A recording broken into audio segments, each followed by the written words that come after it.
Number 16، دعاؤں میں جو وارد الفاظ ہیں ان کو ہٹا کے اپنی طرف سے تبدیلی کرنا۔ نبی صلی اللہ علیہ وسلم نے جو الفاظ دعا کے سکھائے ہیں،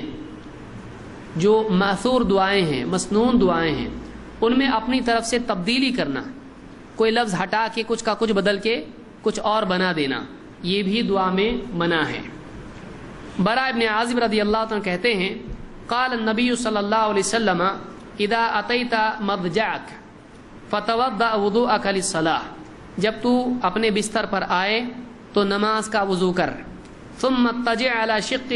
شقک الایمن، پھر اپنی دائیں کروٹ پر سو جا، ثم قل، پھر کہہ اللہم اسلمت وجہی الیک، اے اللہ میں نے اپنا چہرہ تیری طرف کیا، وفوضت امری الیک، اور اپنا معاملہ تیرے سپرد کیا، والجأت ظہری الیک، اور میں نے تیری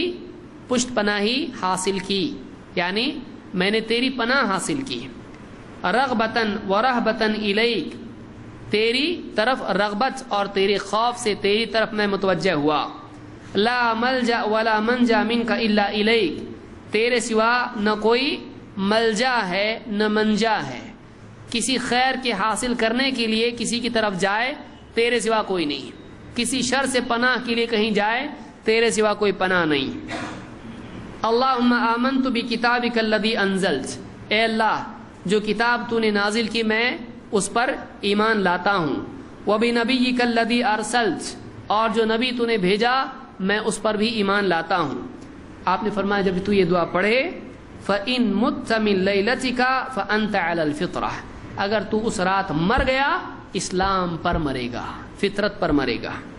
وَجَعَلْهُنَّ آخِرَ مَا تَتَكَلَّمُ بِهِ، اور آخری کلمات جو تیری زبان سے نکلیں وہ یہی دعا ہونی چاہیے،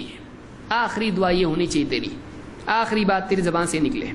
قَالَ فَرَدَدْتُهَا عَلَى النَّبِي صلی اللہ علیہ وسلم، صحابی کہتے ہیں میں نے یہ دعا آپ کو پھر سے پڑھ کے سنائی، مطلب مجھ کو یاد ہے کہ نہیں، آپ دیکھیے صحیح پڑھتا کہ نہیں، دیکھیے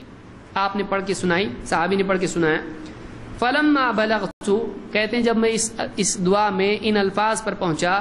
اللہم آمنت بکتابک الذی انزلت، اے اللہ میں تیری نازل شدہ کتاب پر ایمان لایا، قلت ورسولک ونبیک الذی ارسلت، الفاظ ہیں، میں نے کیا کہا، ورسولک الذی ارسلت، وہ رسول جس کو تو نے بھیجا، قال لا، آپ نے کیا کہا، نہیں، وَنَبِيِّكَ الَّذِي أَرْسَلْتَ، یوں کہ جو نبی جس کو تو نے بھیجا، نبی سکھایا نبی بول، رسول مت بنا اس کو، حالانکہ رسول نبی سے افضل ہوتا ہے، لیکن تعلیم کیا دی یہاں پر، جو لفظ میں نے سکھایا اس کی پابندی کر، اپنی طرف سے دعا میں تبدیلی مت کر۔ تو معلوم یہ ہوا کہ دعا کے الفاظ جو حدیث میں آئے ہیں انہی کی پابندی کرنا چاہیے، اپنی طرف سے اس میں تبدیلی نہیں کرنا چاہیے، یہ بخاری مسلم کی حدیث ہے۔